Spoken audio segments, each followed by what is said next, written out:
Do you want the House to proceed with an impeachment inquiry at this point, an official impeachment Well, I inquiry? wouldn't mind because we have no rights. The way they're doing it, they've taken away our rights.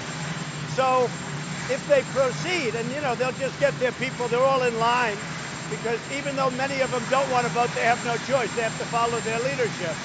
And then we'll get it to the Senate, and we're going to win. The Republicans have been very unified. This is the greatest witch hunt in the history of our country. So we beat the one that started immediately. We went through 2 years of Mueller, and that came out like a 10. It came out perfect. And a few days go by, and they start this nonsense. And this is just as ridiculous. So the Democrats, unfortunately, they have the votes. They can vote very easily, even though most of them, many of them, don't believe they should do it. And I do believe that because of what they're doing with Pelosi and their real leaders, AOC plus 3, that's their real leaders. I really believe that they're going to pay a tremendous price at the polls. What does your letter to Pelosi say? And when will you Well, send it? we'll be issuing a letter.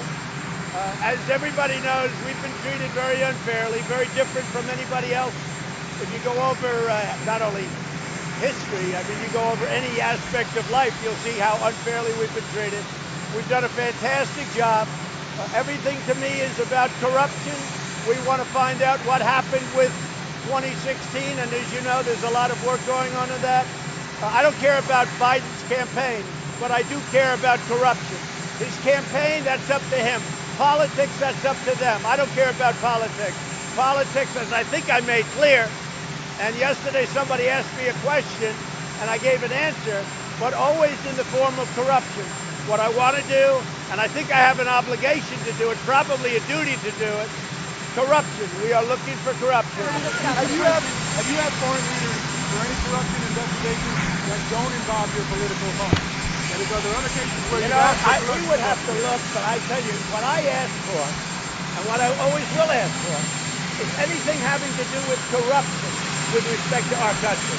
If a foreign country can help us with respect to corruption and corruption probes, and that, I don't care if it's Biden or anybody else,